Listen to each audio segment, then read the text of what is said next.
नमस्कार मैत्रिणींनो, तुमचं रेखा फॅशन मराठीमध्ये खूप खूप मनापासून स्वागत आहे. आज आपण फोरटक्स ब्लाऊज कटिंग करणार आहोत. उंची आहे 14.5 इंच अधिक अर्धा इंच.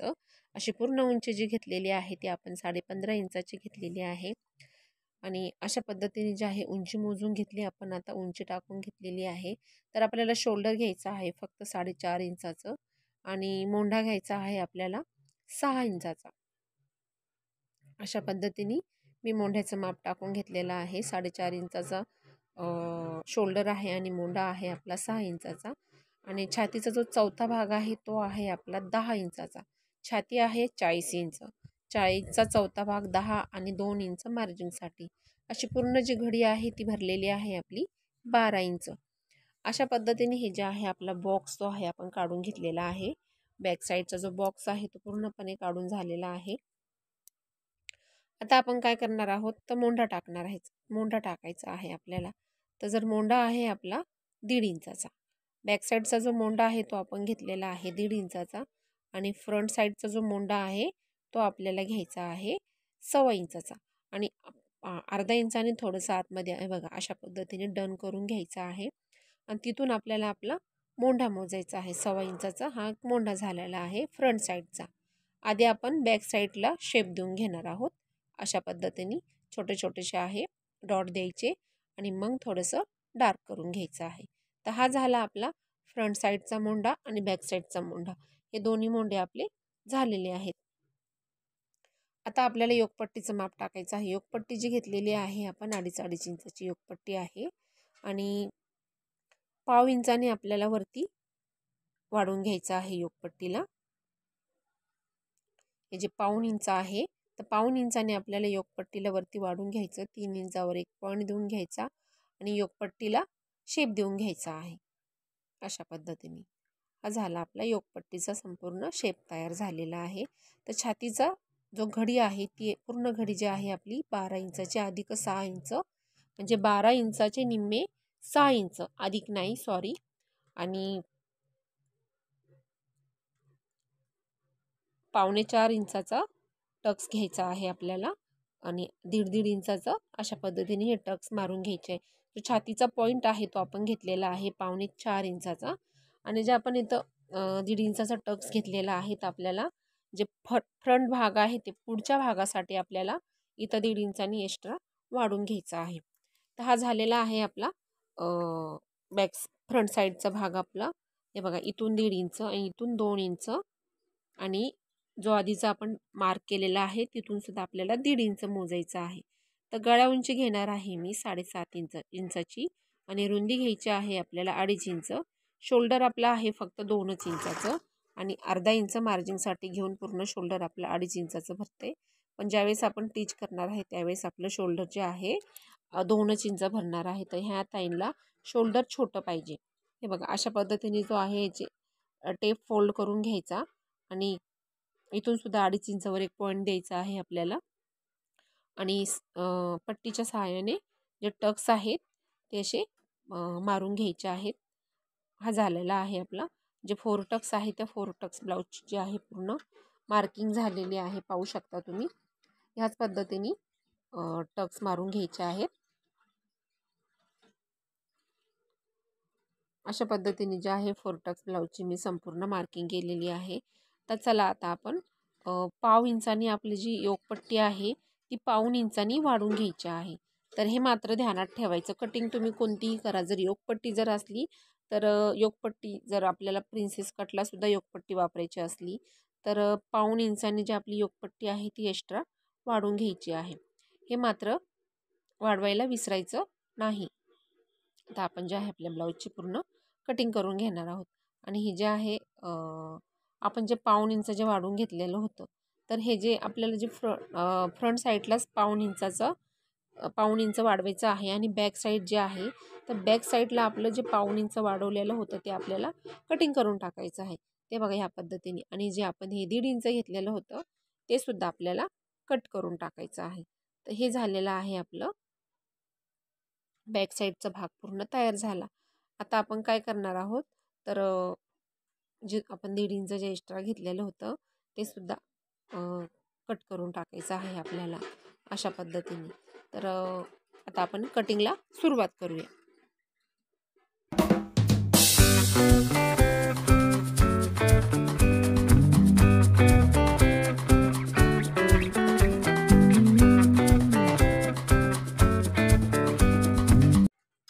तर आता आपण काय करणार आहोत, बॅक साईडचा गळा घ्यायचा आहे. तर गळा शोल्डर जे आहे आपलं 2 इंचाचं आहे, मी तुम्हाला सांगितलेलं आहे. शोल्डर छोटा आहे आणि 3.5 इंचाचा गळा आहे आणि गळा रुंदी जी आहे ती आपल्याला 3.25 इंच घ्यायची आहे. कारण का ह्यांना डीप गळा पाहिजे आणि शोल्डरसुद्धा छोटं पाहिजे. तर मी 3.25 इंचाची गळा रुंदी घेतलेली आहे आणि गळ्याला अशा पद्धतीने पान आकाराचा डीपमध्ये असा शेप देऊन घ्यायचा आहे. हा झालेला आहे आपला बॅक साईडचा संपूर्ण गळा तयार झालेला आहे. मी तुम्हाला शोल्डर सांगितलेलं आहे, 2 इंचाचं शोल्डर आहे. 4.5 इंचाचं मी पूर्ण शोल्डर घेऊन 2 इंचाचं शोल्डर मार्किंग करून घेतलेलं आहे. आता आपण बाहीची कटिंग करणार आहोत. तर बाहीची उंची जी आहे आपली 3.5 अधिक 1 इंच म्हणजे 4.5 इंच आणि पूर्ण 4.5 इंचावर मार्किंग करून दंडघेर घेतलेला आहे मी 7 इंचाचा. 2 इंचाचं मार्जिनसाठी घेतलेलं आहे आणि 2.5 इंचाचा कॅप हाईट घेतलेली आहे. तर अशा पद्धतीने बाहीची जी आहे संपूर्ण मार्किंग आपली टाकून झालेली आहे आणि ह्या पद्धतीने मी जे आहे आपल्या तिरक्या रेषा ज्या आहेत मारून घेणार आहे. तर त्याआधी काय करायचं आहे आपल्याला, हा जो बाहीचा जे आपला बॉक्स आहे तो आपण कटिंग करून घेणार आहोत. झालेला आहे आपला बॉक्स जो आहे बाहीचा आपण पूर्ण कट केला आणि अशा पद्धतीने जी बाहीला तुम्ही छोटे छोटे डॉट देऊन आणि ह्या पद्धतीने जे आहे शेप देऊन घ्यायचा आहे. ही झालेली आहे आपली खोल बाजू आणि ही जी आहे आपली मोठी बाजू. जी मोठी बाजू आहे ती बॅक साईडला आणि जी खोल बाजू आहे ती आपली फ्रंट साईडला आहे. मी तुम्हाला प्रत्येक व्हिडिओ सांगत असते का फ्रंट साईडला खोल बाजू आणि मोठी बाजू जी आहे ती बॅक साईडला. अशा पद्धतीने आपली ही बाहीसुद्धा संपूर्ण कटिंग झालेली आहे. आता आपण बाहीचा जी खोल बाजू आहे ती सुद्धा आपण लगेचच कटिंग करून घेणार आहोत. हे बघा ह्या पद्धतीने ही जी खोल बाजू आपण कट करतो ही बाजू आपली फ्रंट साईडलाच आली पाहिजे. आता बाहीची सुद्धा आपली संपूर्ण कटिंग झालेली आहे. आता अस्तर कटिंग करून घेऊ.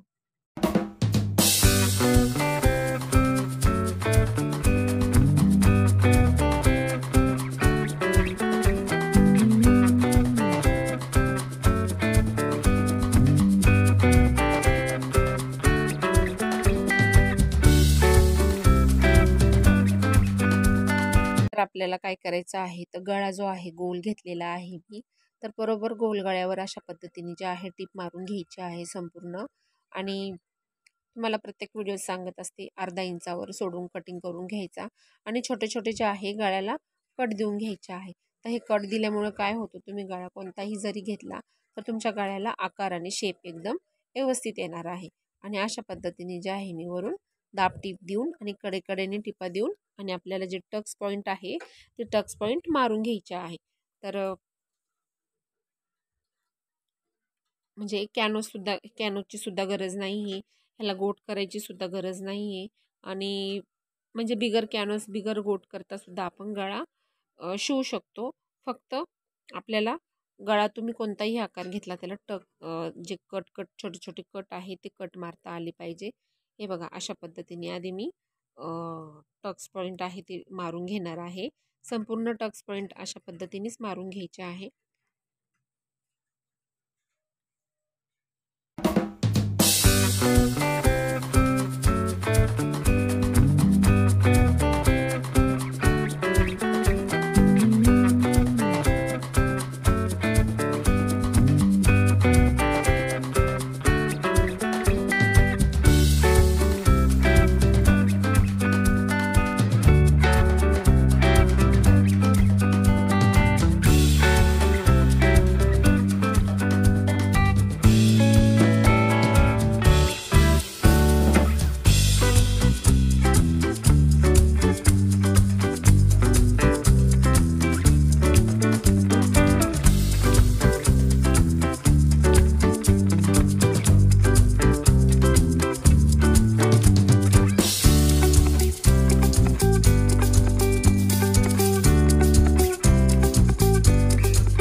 बॅक साईडचा गळासुद्धा मी संपूर्ण टिच करून घेतलेला आहे बिगर कॅनव्हासचा. आणि बॅक साईडचे जे टक्स आहे ते आडवे आहे 4.5 इंच, उभे घेतलेले आहे मी 5 इंच, कारण का ब्लाऊजची उंची जी आहे 14.5 इंचाची आहे.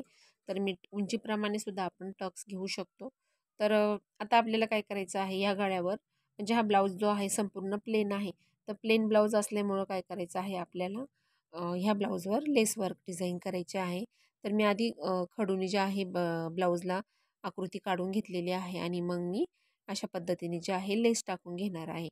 तर तुम्हाला म्हणजे हा जो माझा व्हिडिओ आहे, आजचा व्हिडिओ जर तुम्हाला जर आवडला तर माझ्या चॅनलला सबस्क्राईब करा. चॅनलवर म्हणजे तुम्ही जर ज्या कोणी पण मित्रमैत्रिणी असाल तर त्यांना हा जर व्हिडिओ आवडला तर व्हिडिओला लाईक करा आणि व्हिडिओ शॉर्टपर्यंत नक्की बघा. तुम्ही व्हिडिओ शॉर्टपर्यंत बघितलं तर तुम्हालासुद्धा मी काय सांगते ते तुमच्यापर्यंत गोष्टी ज्या आहे माझ्या त्या तुमच्यापर्यंत पोहोचणार आहेत. आणि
हा जो आहे आपला संपूर्ण ब्लाऊज स्टिच करून झालेला आहे. तर तुम्हाला ह्या ब्लाऊजचा व्हिडिओ कसा वाटला मला कमेंट बॉक्समध्ये नक्की सांगा आणि व्हिडिओ शेवटपर्यंत बघा. व्हिडिओ बघितल्याबद्दल धन्यवाद.